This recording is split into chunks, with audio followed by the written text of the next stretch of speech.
Hello dear aspirants, welcome करते हैं आपका डॉन न्यूज़पेपर के कंप्लीट एनालिसिस की आज 159 क्लास के अंदर and today is 13 March 2026 and I hope all of you are doing great and as you know very well aspirants कि हम यहाँ पर डेली बेसिस के ऊपर current affair, Pakistan affair, IR और ऐसे के रिलेटेड जितने भी इंपॉर्टेंट ओपिनियंस, एडिटोरियल्स और न्यूज़ आर्टिकल्स हैं उनकी एक डिटेल्ड और एग्जाम ओरिएंटेड डिस्कशन भी करते हैं, उनका एनालिसिस भी करते हैं जो हमारे सीएसएस और पीएमएस एग्जाम के लिए बहुत ज़्यादा इंपॉर्टेंट होते हैं।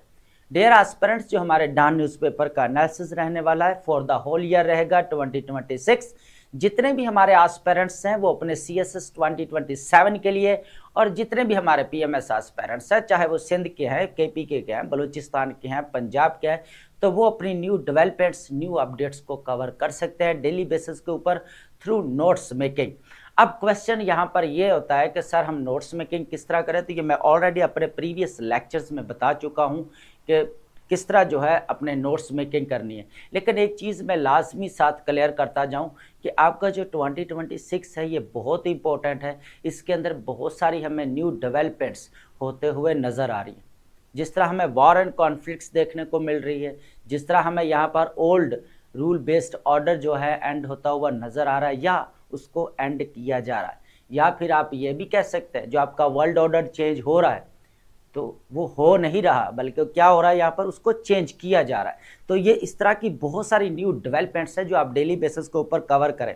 अब सबसे बड़ी मिस्टेक क्या है, यहाँ पर हमें ना डेली बेसिस के ऊपर काम करने की हैबिट नहीं है। सॉरी टू से, मैं क्रिटिसाइज़ नहीं कर रहा, लेकिन अगर आप सोचें ना कि ये एक कह लें कि एक पॉजिटिव, आप कह लें कि ये एक चीज़ है आपके लिए कि जो आप स्किप कर रहे हैं ना चीज़ें, डेली बेसिस के ऊपर काम नहीं कर रहे। करंट अफेयर, पाकिस्तान अफेयर की बात कर रहा हूँ। और आजकल का जो हमारा पेपर आते हैं ना, ऐसे का पेपर हो, चाहे करंट अफेयर का पेपर हो, चाहे पीए का पेपर हो हमारा, चाहे आईआर का पेपर हो, मोस्टली अगर देखा जाए तो वो करंट सिनेरियो के साथ जो है रिलेट कर रहा होता है। तो बाद में होता क्या है कि फिर आप डेली बेसिस के ऊपर काम नहीं करते, तो फिर आप बाद में क्या करते हैं, फैक्ट बुक को ढूंढते रहते हैं।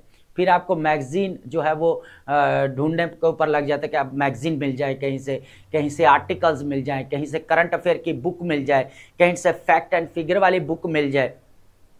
लेकिन फिर क्या होता है कि फिर आपको दोबारा उसकी रिसर्च करनी पड़ती है। क्या करनी पड़ती है, फैक्ट एंड फिगर की दोबारा आपको रिसर्च करनी पड़ती है। देखना पड़ता है कि क्या ये फैक्ट्स एंड फिगर जो इकट्ठे किए गए ये ठीक है, अकॉर्डिंग टू कह लें कि यहाँ पर डेट ठीक है, डेट वाइज ठीक है। फिर सारी चीज़ें आपको दोबारा यहाँ पर जो है वो क्लियर करना पड़ती है। तो उससे बेहतर है आप डेली बेसिस के ऊपर अपने 30 to 60 मिनट दें, अपने सारे जितने नोट्स मेकेंगे आप करंट अफेयर्स की न्यू डेवलपमेंट्स को कवर करते जाएं, ठीक है, साथ में डेट भी डालते जाएं ताकि आपको बाद में जो है चीज़ें ढूंढने की ज़रूरत ना पड़े। और इधर जो हम यहाँ पर एनालिसिस करते हैं, कॉम्प्रीहेंसिव चीज़ें यहाँ पर डिस्कस करते हैं। आपकी सजेशंस भी होती हैं, आपकी रूट कॉजेज भी होती हैं, आपके फैक्ट एंड फिगर्स भी होते हैं, आपकी इंपॉर्टेंट स्टेटमेंट्स भी हो रही होती हैं, उसके बाद यहाँ पर डेवलपमेंट्स भी हो रही होती है जो बहुत इंपॉर्टेंट है एग्जाम के पॉइंट ऑफ व्यू से, ठीक है। तो आई होप आप बात को समझ रहे होंगे, लेकिन एक हम्बल रिक्वेस्ट है, बी पॉजिटिव होकर, बी ऑनेस्ट होकर लाइक, कमेंट एंड शेयर लाजमी किया करें वीडियो को। अब चलते हैं लेक्चर की तरफ, लेकिन लेक्चर से पहले एक इंपॉर्टेंट स्टेटमेंट है, इसको लाजमी डिकोड करेंगे और हम डेली बेसिस के ऊपर जो है वो एक स्टेटमेंट को लाजमी डिकोड करते हैं जो हमारे ऐसे के पेपर के पॉइंट ऑफ व्यू से काफ़ी इंपॉर्टेंट रहती है। चाहे हमारा सीएसएस के ऐसे का पेपर हो, चाहे हमारे पीएमएस एग्जाम्स हो, केपी के है, बलूचिस्तान है, सिंध है, पंजाब है, तो उसके लिए बहुत इंपॉर्टेंट रहते हो। और दूसरी चीज़ अगर देखी जाए तो आपको इनकरेज करने के लिए, आपको मोटिवेट करने के लिए, और इससे क्या होता है कि आपके जो फिलोसफिकल या लिटरेरी स्टेटमेंट्स होती हैं इससे आपकी ब्रेनस्टॉर्मिंग फास्ट होती है। तो इसीलिए जो है इसके ऊपर जो है काम किया करें। तो चलते हैं अपने स्टेटमेंट की तरफ। विल डोरांट क्या कहते हैं, civilisation begins with order, grows with liberty and dies with chaos. इस चीज को यहां पर अंडरस्टैंड करते हैं। देखें हम ना पूरी वर्ल्ड को एक आप सोसाइटी समझे, एक मुआशरा समझे, एक एग्जाम्पल ले रहे हैं हम। आफ्टर वर्ल्ड वॉर 2 यहां पर इंस्टीट्यूशंस बनाए गए। क्या बनाए गए, यहां पर इंस्टीट्यूशंस बनाए गए ताकि क्या किया जा सके, यहाँ पर पीस लाया जा सके, कॉपरेशन हो सके लोगों के दरमियान में। ठीक है, आप वो थोड़ा रियलिज्म से थोड़ा हटकर हम बात करेंगे, जो पावर की बात करते हैं, बैलेंस ऑफ पावर की बात करेंगे, उस चीज़ को यहाँ पर जो है मिक्स नहीं करें। ठीक है, वो मेरे अलग लेक्चर सीरीज आने वाली है आईआर के ऊपर, वर्ल्ड पॉलिटिक्स के ऊपर, ग्लोबल पॉलिटिक्स के ऊपर, उसके अंदर हम उस चीज़ को अंडरस्टैंड करेंगे। अब यहाँ पर मल्टीलैटरल इंस्टीट्यूशंस बनाए गए भाई, यहाँ पर लॉज बनाए गए और उसके बाद फंडामेंटल राइट्स को यहाँ पर फिक्स किया गया। तो अब क्या हुआ कि अब 80 ईयर्स, आफ्टर 80 ईयर्स अब वही लॉज यहाँ पर वायलेट होते हुए नजर आ रहे हैं। अब वही जो फ्रीडम नजर आती थी, अब वो फ्रीडम भी यहाँ पर खत्म होती जा रही है। कैसे? फॉर एग्जाम्पल फ्रीडम की बात करें, फ्रीडम ऑफ स्पीच की बात कर लेते हैं यहाँ पर। हालांकि फ्रीडम ऑफ स्पीच जो है ना, एक ही सिक्के के दो पहलू हैं।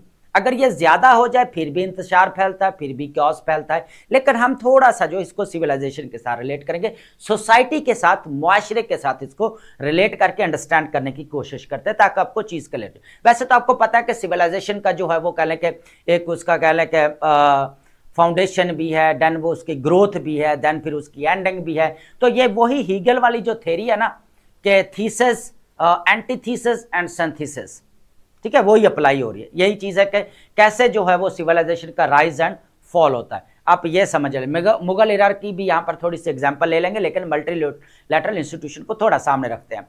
बनाए गए कि भाई यहाँ पर लॉज बनाए गए, फ्रीडम्स मिली। फ्रीडम्स की बात कर रहे थे कि स्टेट्स यूएनओ के अंदर जाकर अपनी आवाज उठा सकती हैं, कोई इश्यूज है, चैलेंजेस है, उनके अगेंस्ट यहाँ पर बात कर सकती हैं।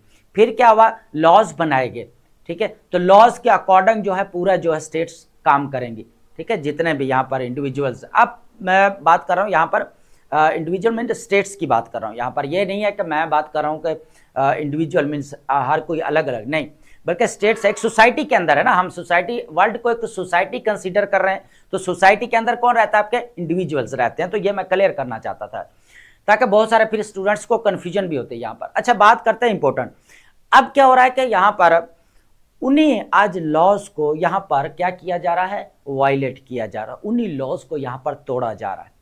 ठीक है, जो कभी यहाँ पर क्या होता था, जो बनाए गए थे। उसके बाद फ्रीडम ऑफ स्पीच, जब यहाँ पर स्टेट्स ने बोलना शुरू किया तो फिर जो है यहाँ पर ग्लोबल पावर्स ने समझा कि अब जो हमारी हेजमनी है या डोमिनेंस है वो यहाँ पर नहीं रहे, तो उन्होंने फिर क्या है अपने ऑल्टरनेटिव ढूंढे, जैसे कि आपका बोर्ड ऑफ पीस, बोपी की अगर बात करें तो ये चीज़ है। ठीक है, तो आपकी सिविलाइजेशन उतनी देर तक ही यहाँ पर काम करती है या आगे ग्रो करती है, वो किस किस चीज़ के साथ? With rule of law, with justice, and आप कह सकते हैं कि with freedom of speech.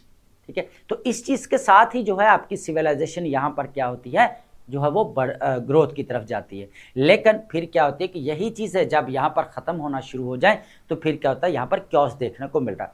Civilisation, आप यहाँ पर बात करें, मुगल इरा की बात कर लेते हैं, थोड़ा सा टच देते हैं उसको। अब मुगल इरा है यहाँ पर पूरा 1526 से यहाँ पर हमें देखने को मिला पूरा जो यहाँ पर मुगल सल्तनत। तो फिर क्या हुआ कि उनका डिक्लाइन भी शुरू हो गया।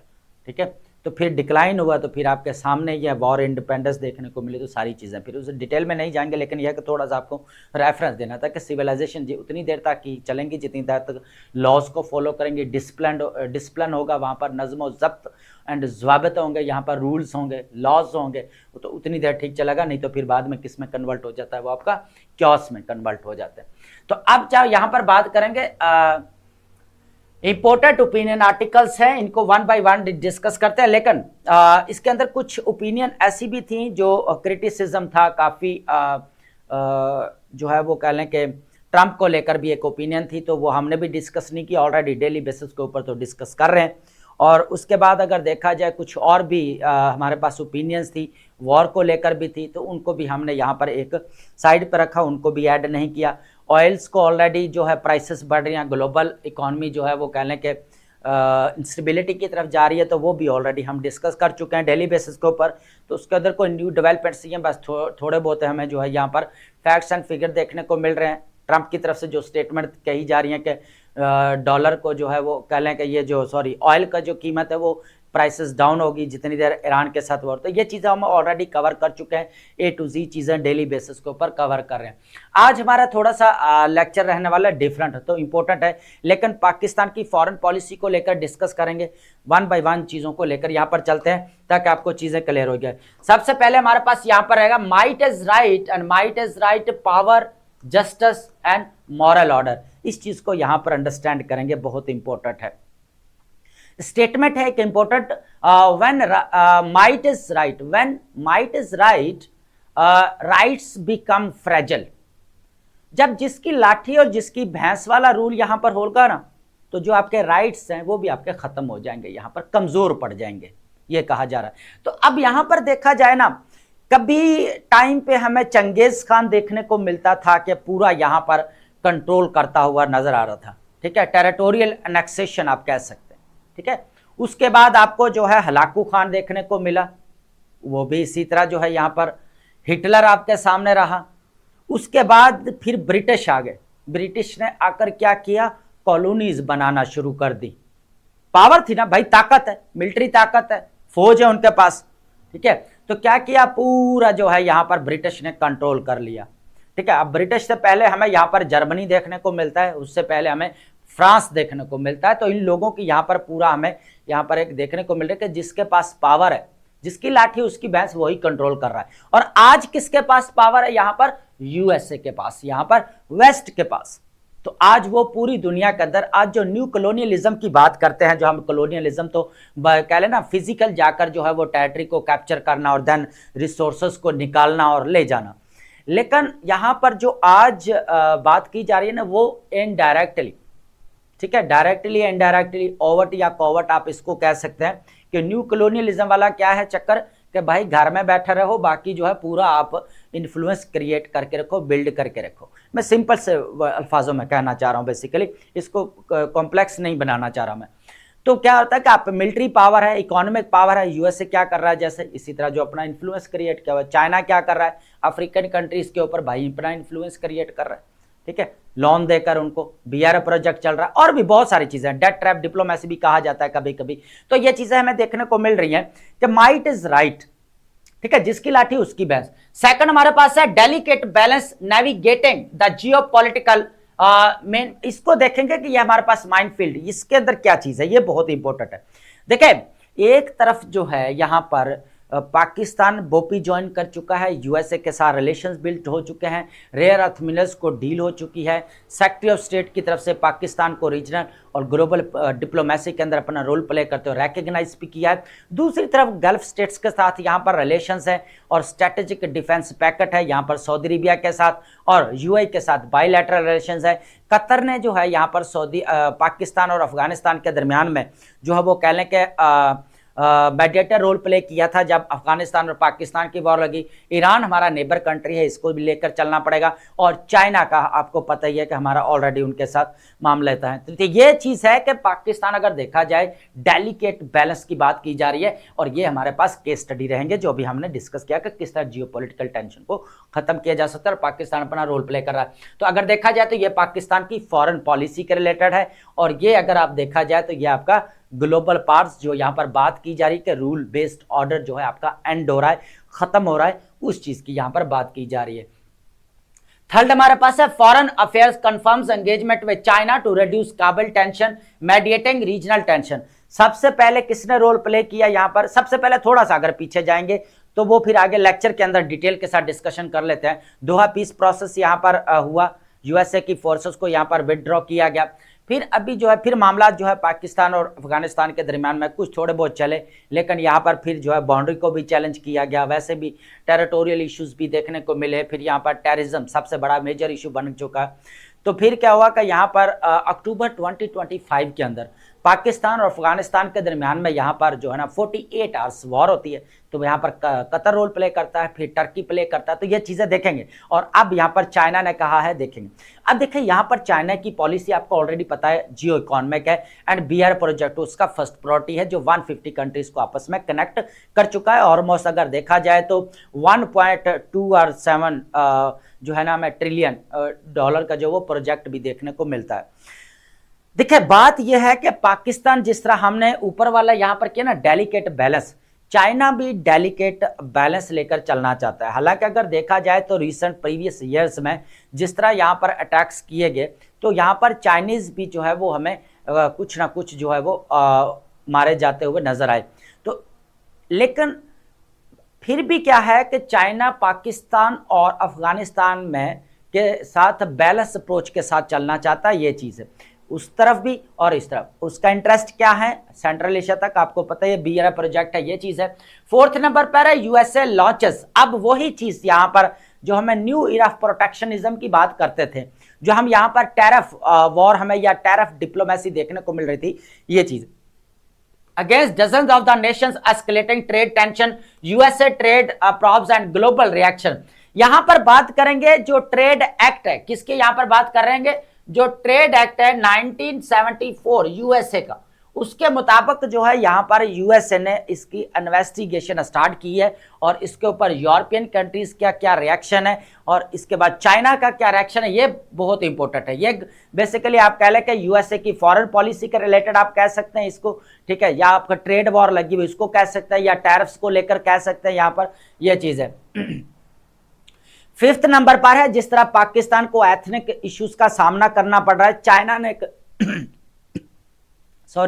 चाइना ने एक लॉ पास किया है कि जितना भी एथनिक ग्रुप्स है 55 उनको इंटीग्रेट किया जाए। यहां पर हान चाइनीज, हान डायनेस्टी आपको पता है यहां पर रही है पहले, तो फिर क्या हुआ कि उसको जो उन्होंने एक लॉ पास किया गया है कि अब जो यहां पर मैरिज बैरियर्स मींस आप दूसरे एथनिक ग्रुप में शादी नहीं कर सकते, तो वहां पर अब जो है ये चीज लॉ पास किया गया है कि आप बैरियर्स जो एथनिक बैरियर्स हैं शादी के अंदर, मैरिज के अंदर, अब वो नहीं रहेंगे यहां पर। ये चीज भी है, काफी इंपॉर्टेंट है और इनका पर्पस एक ही है कि बेसिकली जो है यहां पर सेपरेटिस्ट मूवमेंट जो स्टार्ट होने वाली है उनको यहां पर क्या करना है, कर्टेल करना। अब चाइना की पॉलिसी चेक करें, चाइना को पता है इंडिया के अंदर पाकिस्तान के अंदर सबसे बड़ा इशू क्या चल रहा है, एथनिक इशू चल रहा है, इंडिया के अंदर भी एथनिक इशू चल रहा है। तो अब यहां पर देखा जाए तो चाइना ने देखे दूसरों की मिस्टेक से लर्न करना है ना, तो अब चाइना को पता है भाई एक ना एक दिन तो ये उठ खड़े होंगे एथनिक ग्रुप वाले, तो इससे बेटर जैसे मंगोल है उनके,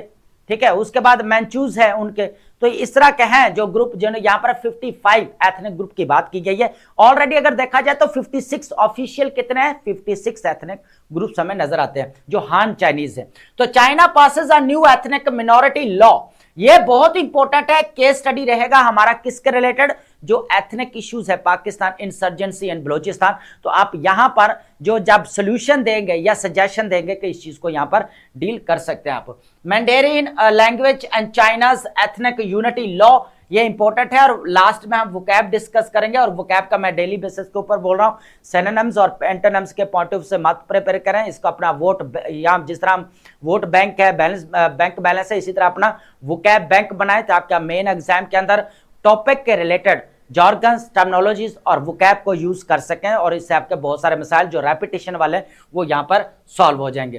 तो अब चलते हैं, सबसे पहले जो हमारे पास ओपिनियन आर्टिकल रहने वाली है वो है माइट इज राइट। क्या कहा जा रहा है बेसिकली, ये मैंने एक स्टेटमेंट कही थी यहां पर, when might is right and rights become fragile. तो अगर देखा जाए तो जब लाठी जिसकी लाठी उसकी भैंस होगा तो फिर क्या होगा, जो यहां पर राइट्स है, जो हकूक है वो कमजोर पड़ जाएंगे, आप समझ सकते हैं वो यहां पर खत्म हो जाएंगे। अब एग्जांपल लेते जाएंगे, थोड़ा ओवरव्यू है ताकि आपको पता हो चीजों का। बात की जा रही है यहां पर पावर, जस्टिस और मॉरल ऑर्डर की, ठीक है।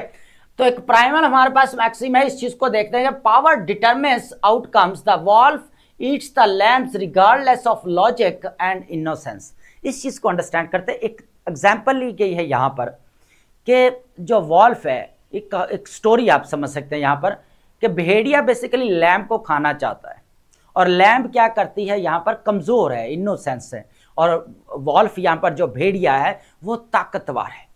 माइट इज राइट की यहां पर कॉन्सेप्ट समझेंगे, आपने इस चीज के ऊपर गौर करना है कि भेड़िया ताकतवर है, लैम्प क्या करता है, अपना लॉजिकल आर्गुमेंट्स देता है, अपनी इनोसेंस को प्रूफ करता है। लेकिन वॉल्फ भेड़िया फिर भी ताकतवर है, उसको क्या करता है, यहां पर खा जाता है। तो फिर सबसे ज्यादा जो यहां पर एलिमेंट जिस तरह रियलिस्टिक कहते हैं कि पावर ही सब कुछ है, आईआर के अंदर क्या कहते हैं यहां पर, रियलिस्ट कि भाई सारा कुछ है तो पावर ही है, उसके अलावा कुछ भी नहीं है, स्टेट्स के पास पावर होनी चाहिए। और ये पॉलिसी के अंदर उसको इंक्लूड भी किया गया यूएसए की। इसके ऊपर आईआर के ऊपर पूरी डिटेल डिस्कशन करेंगे, लेकिन ये है कि अब ये चीज वो नजर आ रही है कि पावर की बात की जा रही है कि जो ताकतवर होगा उसी के पास सब कुछ है। तो यही चीज हमें यहाँ पर एग्जाम्पल देखने को मिल रही है। यहाँ पर हिस्ट्री रथलेस रूलर्स की बात की जाए, चंगेज खान यहाँ पर गुजरा, हलाकू खान देखा जाए, उसके बाद हिटलर है। तो इन लोगों ने क्या किया, यहां पर टेरिटोरियल एक्सपेंशन किया।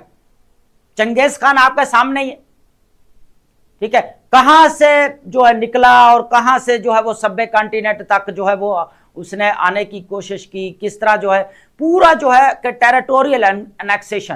पहले का दौर पता क्या था, फिजिकल जाकर जो है टेरिटोरियल जो है वो एनेक्सेशन करना और वहां से रिसोर्सेस को जो है वो एक्सट्रैक्ट करना, उनसे छीन लेना और लेकर चले जाना, ये चीजें बिल्कुल थी। और कोई कोई तो आकर जो है अपना यहाँ पर पूरी सल्तनत ही बना लेते थे, जिस तरह हमें यहाँ पर मुगल जो है एम्परर देखने को मिलते, दिल्ली सल्तनत भी। तो अब देखा जाए तो ताकत की बेस के ऊपर जो है आप कंट्रोल कर सकते हैं। फॉर एग्जांपल जो अभी ब्रिटिश, एक और एग्जांपल भी है, ब्रिटिश जो है यहाँ पर क्या किया, पूरे यहाँ पर दुनिया को अपने क्या करा, यहाँ पर स्टेट्स को कॉलोनीज बनाना शुरू किया। यहाँ तक जो आज अमेरिका आजाद हुआ पड़ा है, तो यूएसए भी कभी ब्रिटिश की कॉलोनी हुआ करता था। वो 13 कॉलोनीज, तो 13 कॉलोनीज ने मिलकर जो है यहाँ पर फाउंडेशन रखी यूएसए की। तो वो किसके अंडर कंट्रोल थी, ब्रिटिश के। बाकी तो हमें फ्रेंच कॉलोनीज भी नजर आती हैं, स्पेनिश कॉलोनीज भी नजर आती हैं, देखने को मिलती हैं अमेरिका के अंदर, वो पहले की बात कर रहे हैं, ठीक है। तो फिर क्या हुआ कि ताकत की बात करके, उस वक्त मिलिट्री पावर्स बहुत ज्यादा थी, उनके जो स्ट्रैटेजीज थी, मिलिट्री स्ट्रैटेजी वो बहुत ज्यादा स्ट्रांग थी। तो अभी फिर क्या हुआ यहाँ पर, तो वो पूरा ब्रिटिश ने सभ्य कॉन्टिनेंट के ऊपर कंट्रोल कर लिया, जितने भी रिसोर्सेस है भाई खींच खूंच कर ले गए, यहाँ से निकाल कर ले गए। अब स्यूज कैनाल क्यों बनाई गई भाई, उसी के लिए तो बनाएगी। तो फिर ये है कि थोड़ा थोड़ा टच दे रहा हूं मैं चीजों को, ये नहीं फिर डिटेल में जाएंगे तो चीजें लंबी हो जाएंगी, क्योंकि वो चीजें जो है इस ओपिनियन के अंदर नहीं है, हम ऐड कर रहे हैं उसको ताकि आपको समझाने के लिए इजी करके आसान लफ्जों में। तो फिर क्या हो रहा है कि यहाँ पर ब्रिटिश आए, अपनी कॉलोनीज बनाई उन्होंने, ठीक है, सबको यहाँ पर जो ताकत की बेस पर बात की जा रही है, पावर की बेस पर। जो रियलिस्टिक भी यही बात करता है, रियलिस्ट क्या कहता है, भाईजान पावर होनी चाहिए स्टेट्स के पास, जैसे मैंने पहले कहा, ठीक है, वही चीज हमें देखने को मिल रही है। Colonialism and its logic, military, economic dominance, repackaged civilisation and rightful expansion, power in the modern era. अब बात करते हैं मॉडर्न एरा की। सिविलाइजेशन मैंने बात की थी ना पीछे के, आपका जो है ना उसका किसके साथ begins with order and grows with किसके साथ, बेसिकली आपके फ्रीडम के साथ, एंड डाइज इन क्योस। तो अब वही बात है, फिर ये जितने भी आज हमें चंगेज खान भी देखने को मिला, वो सारे देखने को मिले, तो सारा का एंड होता हुआ नजर आया, क्योस, अफरा तफरी, सब कुछ देखने को मिला। चंगेज खान चला गया, हलाकू खान चला गया, ब्रिटिश यहां से चले गए।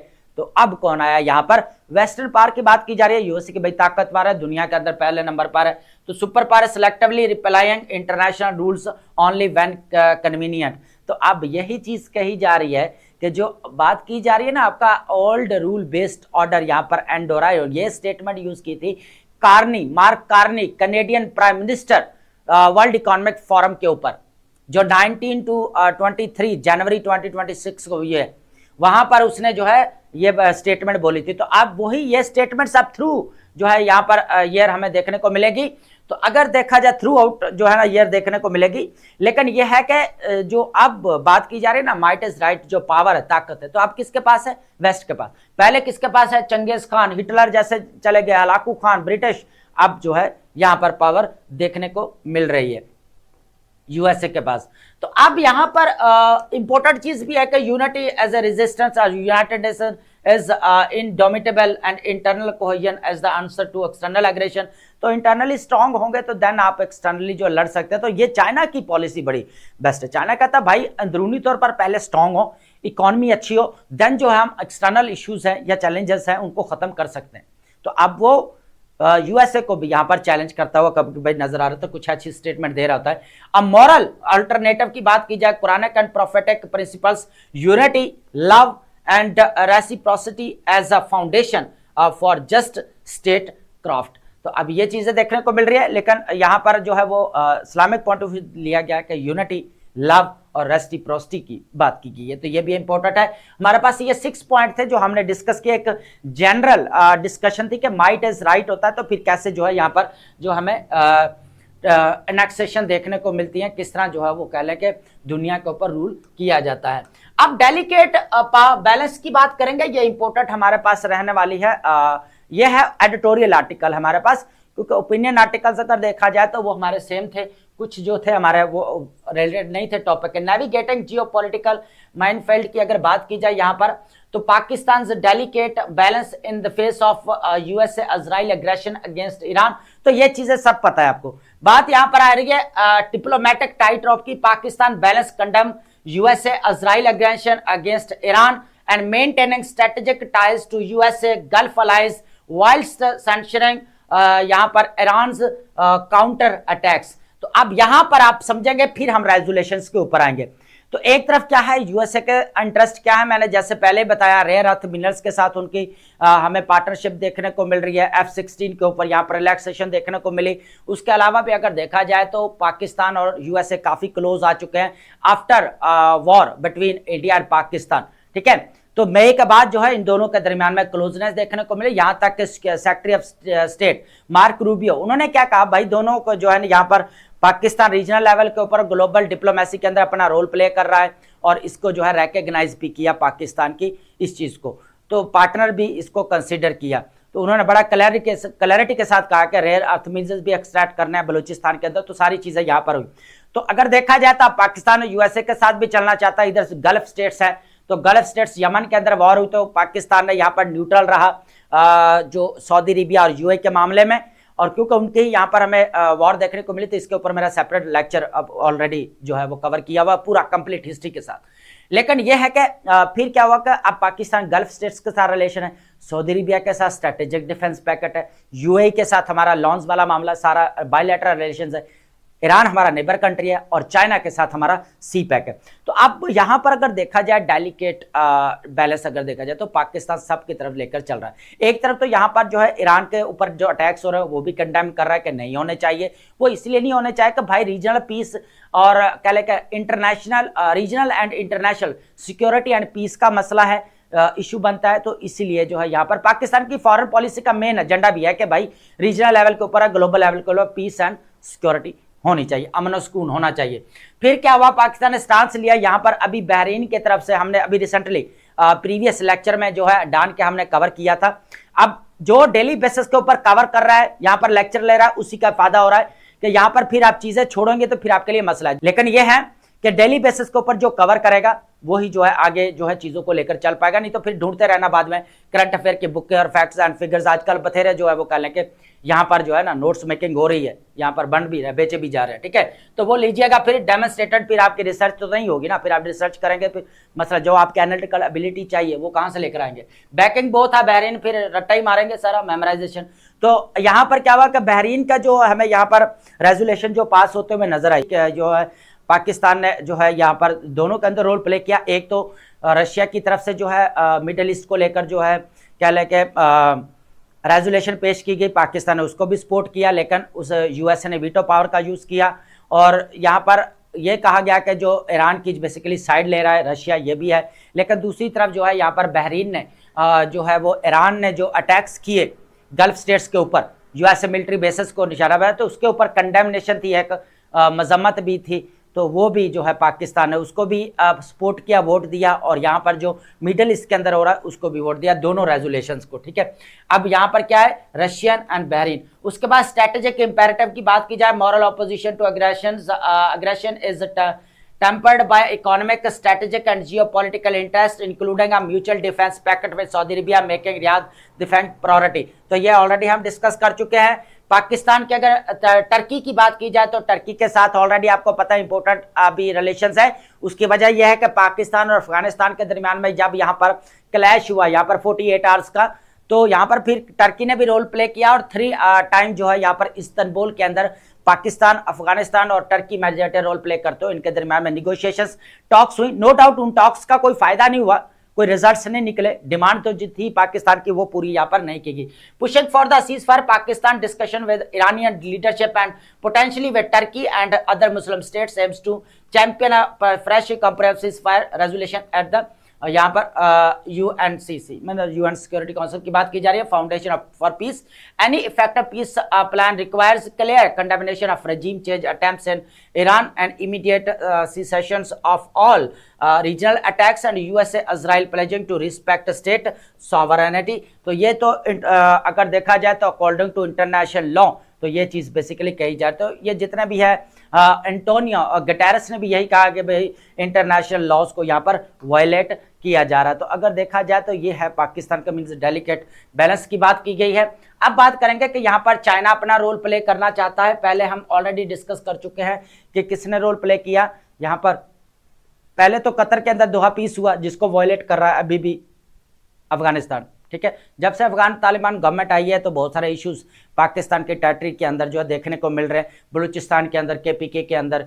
तो यही पाकिस्तान की तरफ से यही डिमांड है कि भाई जो है मिलिटेंट्स ग्रुप्स के ऊपर कंट्रोल करते। बाकी A to Z चीज़ें हम टेररिज्म को लेकर जो कवर कर चुके हैं, कहाँ पर क्या क्या अटैक्स हुआ, कितना लॉस हुआ, मामबारगा से लेकर बलूचिस्तान से लेकर insurgency and Balochistan A to Z चीज़ें हम कवर कर चुके हैं पहले। तो अब बात करेंगे यहाँ पर इस चीज़ को engagement with China to reduce Kabul. यहाँ पर इसलिए थोड़ा चीज़ें बैक बताता हूँ ताकि चीज़ें हम रिलेट कर पाएँ। अब इससे यहाँ पर मैं देखे चला जाऊँ भाई चाइना और जो है वो कह लें कि चाइना रोल प्ले करना चाहता है अफगानिस्तान और पाकिस्तान के दरमियान में। जब आपको नो डाउट आपको चीज़ें पता होंगी, आप भी न्यूज़ सुन रहे हैं, पॉडकास्ट भी सुन रहे हैं, आजकल तो ऑनलाइन मटेरियल भी मिल रहा है, लेकिन यह है कि जब हम चीज़ों को रिलेट करके आगे नेक्स्ट डिस्कस करते हैं तो हमें पता होता है कि ये न्यू डेवलपमेंट हो रही है यहाँ पर और ये प्रीवियस डेवलपमेंट्स है, ताकि हमारी एक कनेक्टिविटी हो जाती है। आप कहेंगे ना आइडियाज़ की कनेक्टिविटी हो जाती है चीज़ों की। फैक्ट्स एंड फिगर भी आप कह सकते हैं, रेफरेंसेस भी कह सकते हैं, एग्जांपल्स भी। Role and the de-escalating border hostilities between Pakistan Afghanistan. अब यहाँ पर चाइना की पॉलिसी को अंडरस्टैंड करने की जरूरत है कि चाइना बेसिकली भाई होना भी चाहिए, एक अच्छी बात भी है। यहाँ पर अगर देखा जाए तो पाकिस्तान और अफगानिस्तान को बैलेंस अप्रोच के साथ लेना चाहता है। हालांकि अगर देखा जाए तो यहाँ पर जो है वो कह ले कि प्रीवियस ईयर्स में आप उठाकर देखें, उज्बेकिस्तान में देखें तो चाइनीज जो वर्कर्स है यहाँ पर उनको भी निशाना बनाया गया। यहाँ पर अफगान तालिबान के जो हमें यहाँ पर गवर्नमेंट है उनके जो मिलिटेंट्स ग्रुप्स है उनका तो नहीं कहेंगे, लेकिन यह है कि जो कहा जा रहा है डायरेक्टली इनडायरेक्टली इन्फ्लुएंस है, तो मिलिटेंट्स ग्रुप्स का जो है यहाँ पर उनकी तरफ से निशाना बनाया गया। तो चाइना जो है यहाँ पर फिर भी जो है वो हालांकि इसको कंडेम भी करता रहा, लेकिन चाइना फिर भी अफगानिस्तान और पाकिस्तान को बैलेंस अप्रोच के साथ लेकर चलना चाहता। भाई उसका BRI प्रोजेक्ट है, सारा तो प्रोजेक्ट रुल जाएगा, उसका काम सारा 6 कॉरिडोर्स है उसके जो कनेक्ट कर रहे हैं यहाँ पर। तो ये चीज़ है। तो बायलैटरल एंगेजमेंट की बात की जाए तो वांग यी इन्होंने कहा है कि भाई पाकिस्तान और अफगानिस्तान के दरमियान में बायलैटरल रिलेशंस होना जरूरी है, स्ट्रैटेजिक पार्टनरशिप है। और उसके बाद चाइना मीडिएशन रोल एफर्ट्स की बात की जाए, वांग यी अब ये चाइनीज फॉरेन मिनिस्टर है, उन्होंने कहा है कि actively shuttling between Kabul and Islamabad urging both nations to return to the negotiating table to prevent escalation. ये इंपॉर्टेंट चीज है, आप ऐड कर सकते हैं स्ट्रैटेजी कैन। पहले कतर ने प्ले किया रोल, फिर टर्की ने, फिर चाइना ने, आप ये नोट डाउन करते रहिए। उसके बाद Beijing with significant investment in both countries seek regional stability securing commitments from Afghanistan on Chinese citizen safety and then है शेयर सिटीजन वाली बात आ गई ना कि यहाँ पर उनके भी सिटीजन को यहाँ पर मसला था निशाना जो बनाया गया। Share security concern Pakistan China continue discussions on terrorism emanating from Afghanistan highlighting the need for the collaborative regional security measures। तो अब रीजनल लेवल के ऊपर पीस चाहता है भाई, चाइना का तो प्रोजेक्ट है वो तो चाहेगा, लेकिन पाकिस्तान भी चाहता है, ये पाकिस्तान के नेशनल इंटरेस्ट में भी और फॉरेन पॉलिसी का एजेंडा भी है कि भाई रीजनल सिक्योरिटी एंड पीस होनी चाहिए। पाकिस्तान पहले भी जो है बारहा कोशिश कर चुका है कि इनके दरमियान में यहाँ पर पीस एंड होना चाहिए, दोनों के दरमियान में डिप्लोमेटिक निगोशिएशंस होने चाहिए। यहाँ पर क्या किया गया है कि यूएसए की तरफ से ट्रेड एक्ट 1974 के अकॉर्डिंग जो है यहाँ पर इन्वेस्टिगेशन की जाएगी कि किस कंट्री से ज़्यादा इंपोर्ट्स की जा रही हैं, क्या उसके टैरिफ्स हैं उसके ऊपर लगाए गए। तो ये सारी इन्वेस्टिगेशन होगी और इसमें इंपॉर्टेंट जो स्टेट्स हैं वो भी देखेंगे और उसके बाद ग्लोबल रिएक्शन क्या रहा है इसको भी देखेंगे। तो आप इसको यहाँ पर जो है वो कह लें कि अपने जो नोट्स बना रहे हैं यूएसए की फॉरेन पॉलिसी उसके अंदर आप ऐड लाजमी कर सकते हैं। ऑलरेडी हम न्यू प्रोटेक्शन की निज़म के ऊपर और ये सारी चीज़ों के ऊपर डिस्कस कर चुके हैं सारी। अब बात करेंगे escalating trade tension, USA trade प्रॉब्स and global reaction क्या है। अभी ट्रंप एडमिनिस्ट्रेशन ने क्या किया है, एक सेपरेट इन्वेस्टिगेशन स्टार्ट की है। Section 301 of the trade act 1974, अगर सेक्शन कौन सा हमारा 301 ट्रेड एक्ट है 1974, उसका अकॉर्डिंग यहाँ पर इन्वेस्टिगेशन शुरू की गई है। One centred on industrial overproductions and other on the import of the goods made with forced labor and USA trade representative। यहाँ पर हमें जो ट्रेड के यूएसए ट्रेड के जो रिप्रेजेंटेटिव हैं कौन से हमारे पास, जेमिसन ग्रीर ने बेसिकली यहाँ पर कहा है कि इन्वेस्टिगेशन स्टार्ट की है। तो यूएसए इनिशिएटिव ब्रॉड प्रॉब्स की बात करें, new section investigation target industrial over production goods and made with the force labour seeking to replace duties stuck down by the supreme courts. अब ये देखें, ये वही चीज थी कि अभी हमने रिसेंटली एक चीज डिस्कस की थी कि ट्रंप के जो है ना यहाँ पर कोर्ट ने क्या डिसीजन दिया। कोर्ट ने कहा कि भाई जितने भी यहाँ पर टैरिफ्स लगाए गए ट्रंप एडमिनिस्ट्रेशन की तरफ से वो इलीगल थे, उनको काम करना पड़ेगा। फिर यहाँ पर वो टैरिफ वाला हम जो है ऑलरेडी एक आर्टिकल डिस्कस कर चुके हैं, एनालाइज कर चुके हैं कि उसके अंदर कहा गया था कि जो कोर्ट ने कहा था कि ये इलीगल है, जितने भी ट्रंप ने यहाँ पर टैरिफ्स लगाए ये इतने नहीं लगाने चाहिए, ठीक है। और ये तो कह ले कि ग्लोबल साउथ के ऊपर जो नेगेटिव इंपैक्ट पड़ेगा जितना भी साउथ के अंदर, ठीक है। तो हुआ क्या कि यहाँ पर जो ट्रंप थे उन्होंने कहा कि भाई 10% तो देना ही पड़ेगा, 15% कहीं ना कहीं से उन्होंने लॉ को वगैरह देख के कनेक्टिविटी करके भाई 10 से 15% देना पड़ेगा। तो अब जो है ना और इन्वेस्टिगेशन सॉरी उस वक्त हमने ये डिस्कस भी किया था कि वो नेक्स्ट बोल रहा था हम लॉज को अभी जो है ना वो कहला के इंटरप्रेट कर रहे हैं, जैसे ही लॉज को हमें इंटरप्रेट करने के बाद देन जो है हम न्यू टैरिफ्स यहाँ पर लगाएंगे। तो अब वही चीज हमें यहाँ पर देखने को मिल रही है कि भाई वो जो कह रहा है यहाँ पर चीजें नजर आ रही है होती हुई, ये चीज है।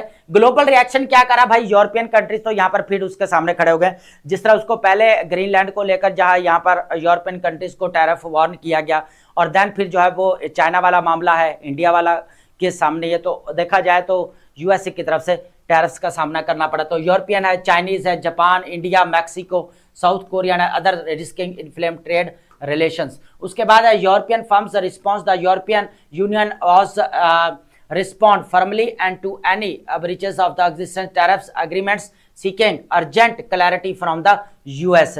तो भाई अब यूरोपियन यहाँ पर खड़े हो गए, यूरोप भी अब जो है यूएसए के जो हेजमनी या डोमिनेंस को एक्सेप्ट नहीं कर रहे, वो ऑलरेडी कह रहे हैं कि यहाँ पर यूनिलैटरल एक्शंस लिए जा रहे हैं। अब यहाँ पर फ्रेडरिक मर्स की स्टेटमेंट सुने, केयर स्टारमर की सुने, उसके बाद मैटी फ्रेडरिक्सन क्या कहती है उसके सुने, तो ये आपको नजर आएंगे। इमैनुअल मैक्रोन यहाँ पर क्या कह रहे हैं, ये सारी चीजें। अब उसके बाद हमारे पास नेक्स्ट है, China rejects claims Beijing dismiss the investigation as a political manipulation and the false proposition warning against trade wars. तो अब यहाँ पर चाइना ने क्या, यहाँ पर क्या, ये इंपोर्टेंट स्टेटमेंट है, बहुत इंपोर्टेंट, मैं बार बार बोल रहा हूँ, ये न्यूज का आर्टिकल है हमारा इंपोर्टेंट, इसको लाजमी नोट डाउन करिएगा। चाइनीज की तरफ है, ये पॉलिटिकल मैनिपुलेशन है, और उसके बाद क्या है, फॉल्स प्रोपोजिशन इसको कहा गया है।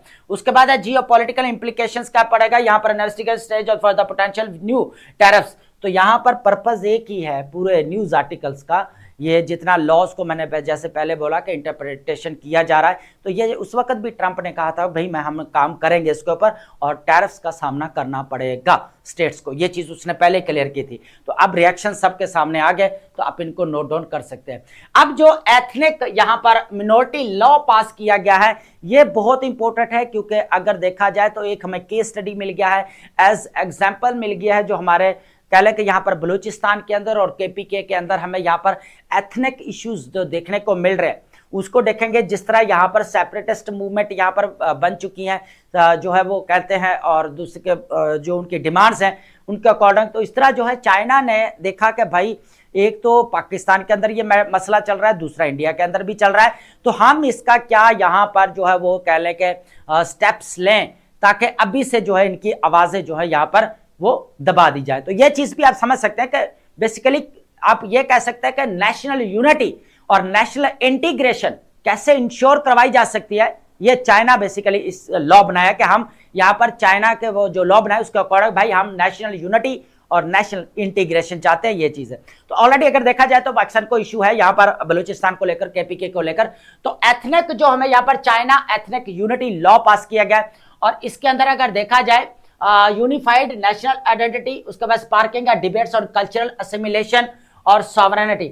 अब देखा जाए तो बेसिकली क्या जा रहा है, सारा कल्चर और जितना भी है ना उनको मर्ज किया जा रहा है एक के अंदर, इंटीग्रेशन यूनिटी की जा रही, ताकि ये लोग कल एक दूसरे के सामने उठ खड़े ना हो, ये चीज है उसका basically purpose. The law aims to promote integration across the ethnic groups through education, housing, migration, community life, culture, tourism and development policy. ये देखें ये कितने इंपॉर्टेंट चीज है कि उन्होंने पूरा जो है एक कॉम्प्रिहेंसिव लॉ बनाया और उसके अंदर अब जो है इंप्लीमेंटेशन होगी कि पूरा उनका पर्पस क्या है, इंटीग्रेशन, यूनिटी।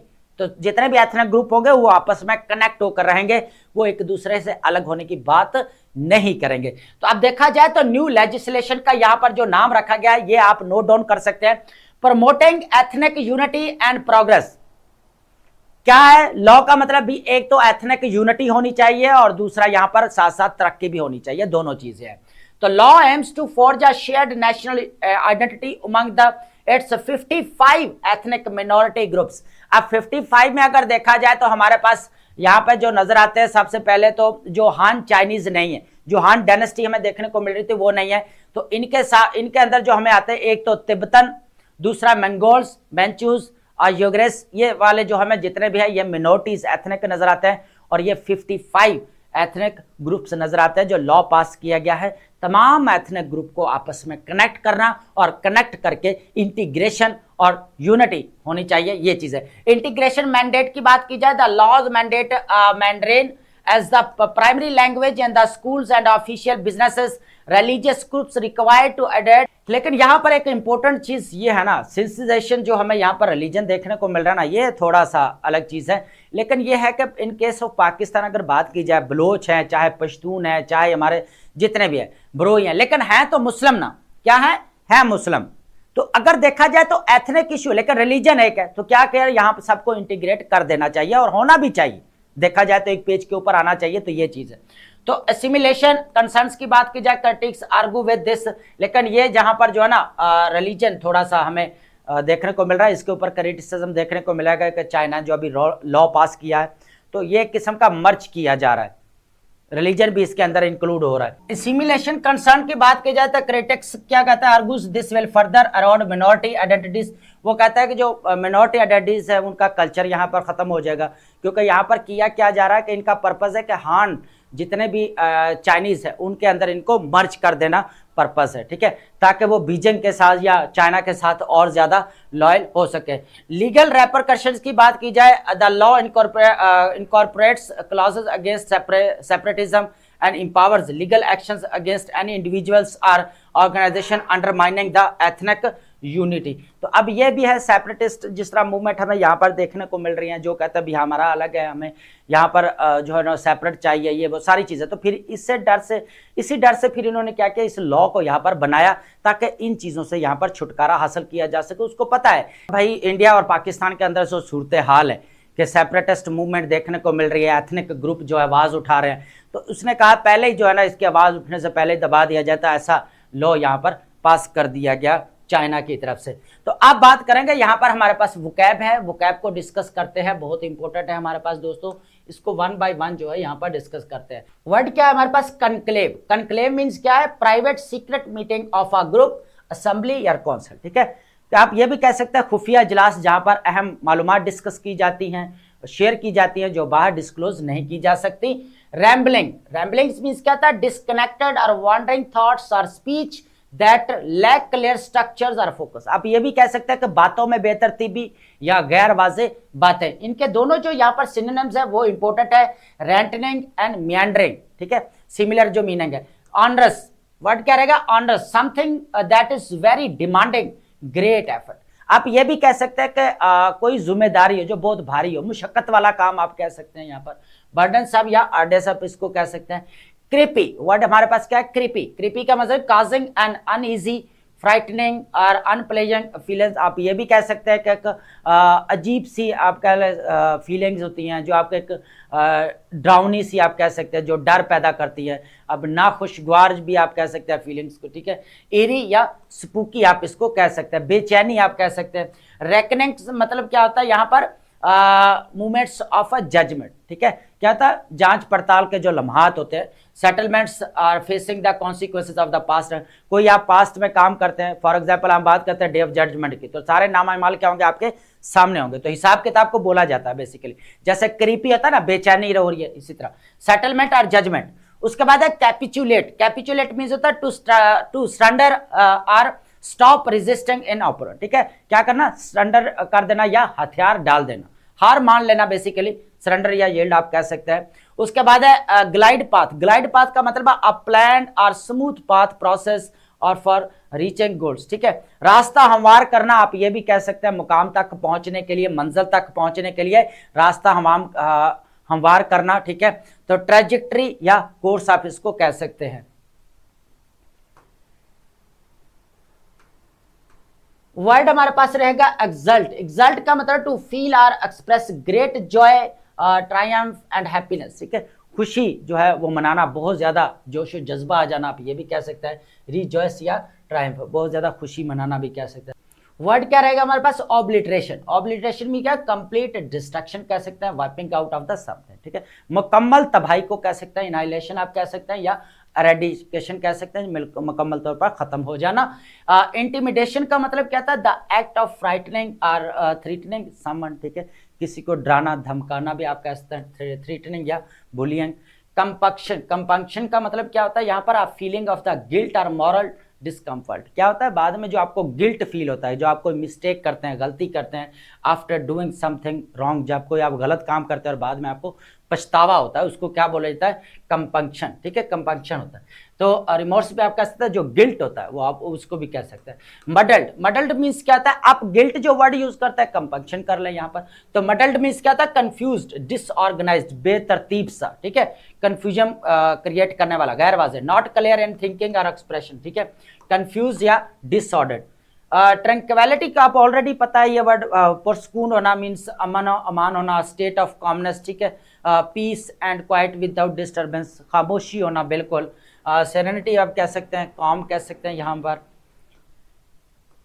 नेक्स्ट वर्ड जो हमारे पास रहने वाला है ये भी इंपॉर्टेंट है हमारे पास, इनडोमिटेबल आप इसको कह सकते हैं, इम्पॉसिबल टू डिफीट, डिस्करेज और very strong in spirit of the determination, ठीक है। बहुत मजबूत इरादा होना, किसी को जो है वो हरा ना पाना, ये भी कह सकते हैं। अनकंकरेबल या इनविंसिबल, जो आप किसी को हरा ना पाए क्योंकि सामने वाला बहुत ज़्यादा मजबूत भी है, इरादा भी रखता है, तो किसी को नाकाबिले शिकस्त आप कह सकते हैं इसको, ठीक है। स्टिपुलेट का मतलब है टू क्लियरली डिमांड और स्पेसिफाई कंडीशंस, ठीक है।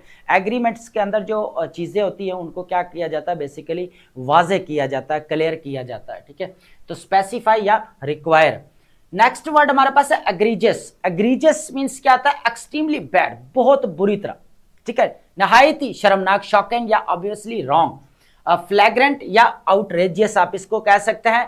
कास्टिगेटिंग, कास्टिगेटिंग स्ट्रांगली क्रिटिसाइजिंग और रेप्रीमेंडिंग समवन फॉर रॉन्ग डूइंग, ठीक है। नहायत ही बुरी तनकीद करना, अगर कोई बुरा काम कर रहा है तो रेब्यूकिंग या रिप्रोचिंग भी आप इसको कह सकते हैं। तो आई होप आपने लेक्चर अंडरस्टैंड किया होगा and thank you so much.